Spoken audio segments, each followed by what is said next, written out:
welcome back to the channel, and welcome back to part 2 of the build of the pup. So the electrical system's all up and running now, and seems to be running all right. Hopefully it stays that way, but if I need more power I can always add another battery to it. So but now we've got to start on installing these locks here.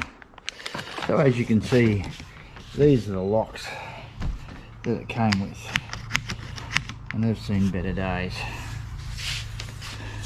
It has got a lock there, but they'll be coming out, and this is even worse, this one.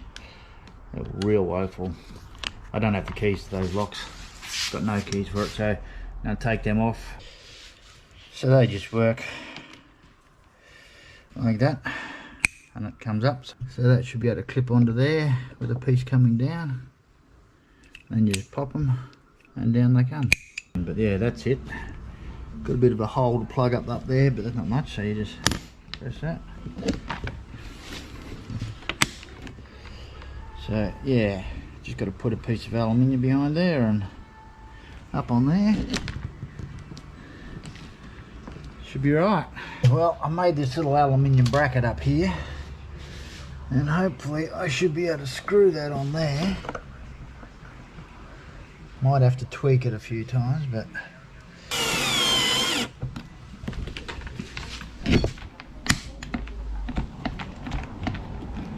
well, it holds. Yeah, cool. Now I should be able to put the little thing on. Yep. So it came with this little plastic stopper that you can screw in, but I think with the thickness that'll be too much. Only just. I actually think if I grind some of that off, I should be fine. Okay, I've just ground a bit of a flat on that. Let's see whether that makes any difference. Yeah, that's nice.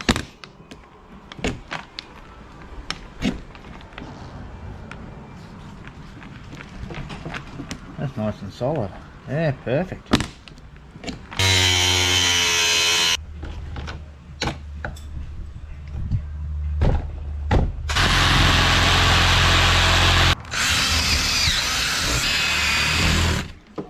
So this is the clamp that holds it in, and as you can see, it's meant for thinner steel. So what I've got to do is flatten it out so it goes on there.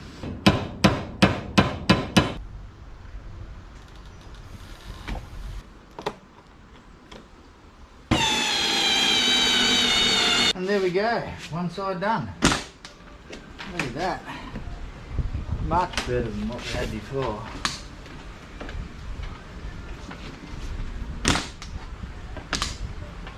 Perfect. Okay, well I've finished this side, but this one took a lot more work. It didn't go as well because I mucked up that for starters, cut the hole too big, but we also had trouble up here with this part here. There's a huge chunk of wood out exactly where the little aluminium strip's got to go. So, but anyway, I've got it up and running now. The only thing is I've got to do do something with that chain. Look at that. Got a bit of sanding to do here, but all good. Okay. Well, I've got my jack stands, so we're going to do it up there like that. Okay, well, I'm going to mount it on here. It seems solid enough. I just might have to put a piece of packer in there, but the first thing that's got to be done is both on each side. They just had an old thing they used to just bolt on there for the stabilizer, but that's no good. So chop these off.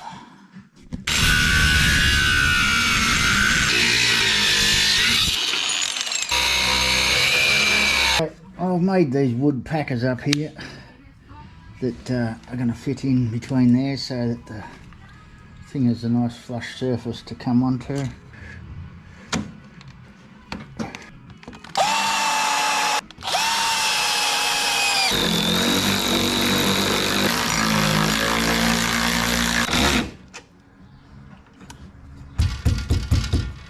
that's good and solid.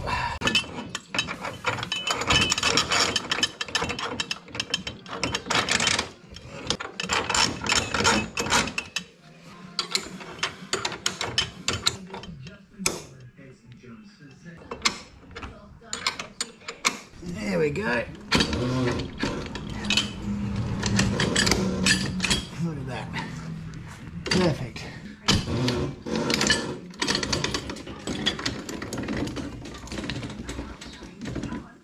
Look at that. Perfect. And there we go. Jack stands are installed.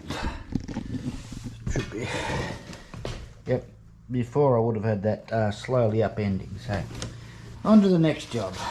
Next thing that I'm going to do here is I'm going to get rid of this wind up jack and put on this bit heavier duty swivel one. So the first thing I've got to do is I've got to grind all that welding out there.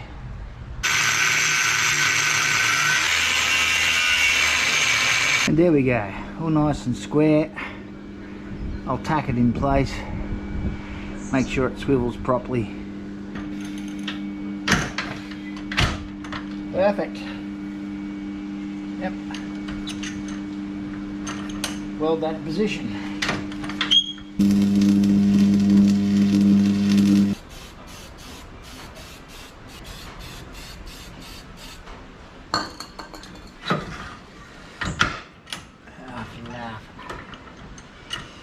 So I'm going to now put a sheet of galvanised tin across here. First I've got to smooth it out and get rid of these screws, change them for countersunk ones.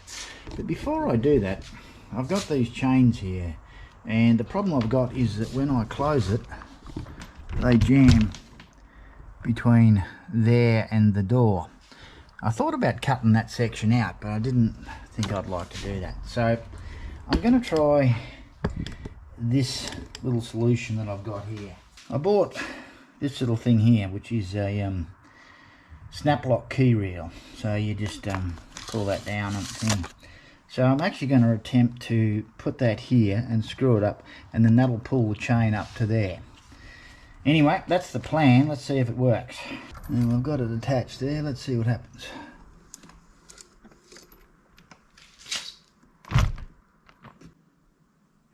I might have to put it up a little bit higher, but in theory it'll work. And there we go.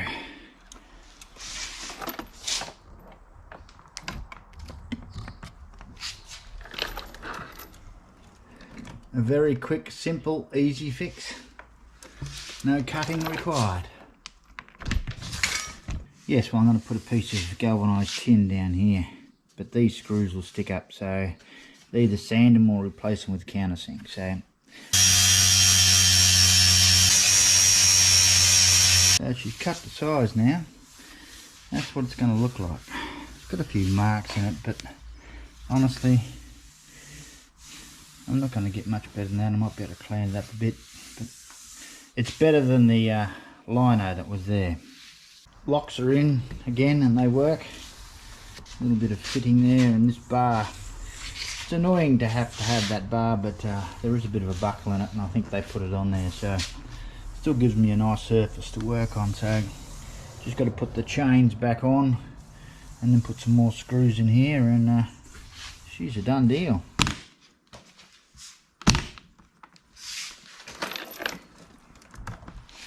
So there we go. Nice little kitchen space to work on.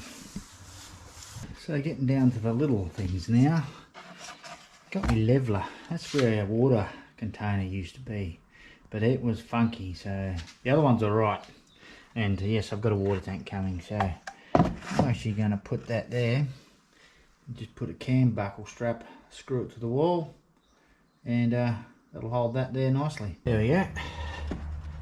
A little bit of wobble, but that's pretty good. That's nice and solid. That's not going anywhere. Just cut that strap back a bit. Next one is to unclutter that front box a bit. So I'm going to put the shovel up here with these two Yakima lockable mounts. Not that it's going to be a major problem pinching my shovel. And I've got a couple of little shovel holder ones coming for the tomahawk as well. And there we go. Nice and solidly mounted down. I could lock it if I want to. So the next thing I want to do is try and organise this space down here. Not just stuff in there. So got these number 30 tubs. They don't fit, but that's only because of these lugs on the side here. So I'm going to cut them off and see if I can stack one on top of the other. I'll get a bit more storage space in there. That's a bit more organised. I've got those two there, little ones at the end. Just got to put some stuff in there. So one of the next things I've got to do is this panel here on this side. That covers up the fire extinguisher on hinges, but on the other side this one's screwed in place. So I've got to convert that one to a swing panel because the water tank is going to go in here, and then here I want to put the filler and the water pump in here. So I'm going to have to remove all these screws and see whether I can put hinges on that.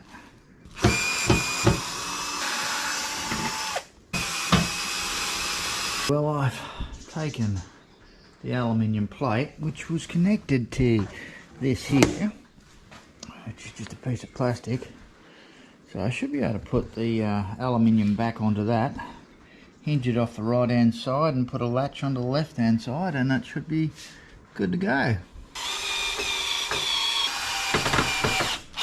A couple of hinges and a latch. Go around and run the grinder on those pointy bits.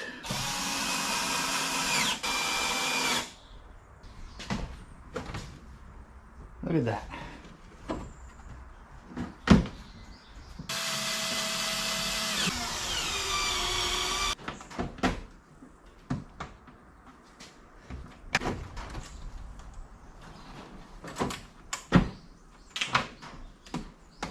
So it's come time for painting the trailer now. I'm going to start with the roof, with the weather shield.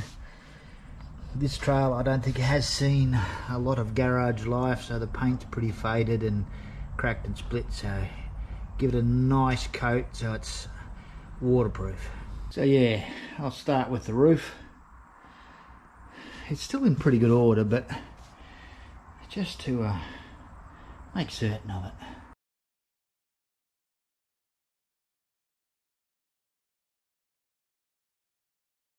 I've painted the roof and I've painted the side drawers and some of the other side. Going to change colour now and paint this up here, and I'm going to do some black here as well. Fiddly stuff.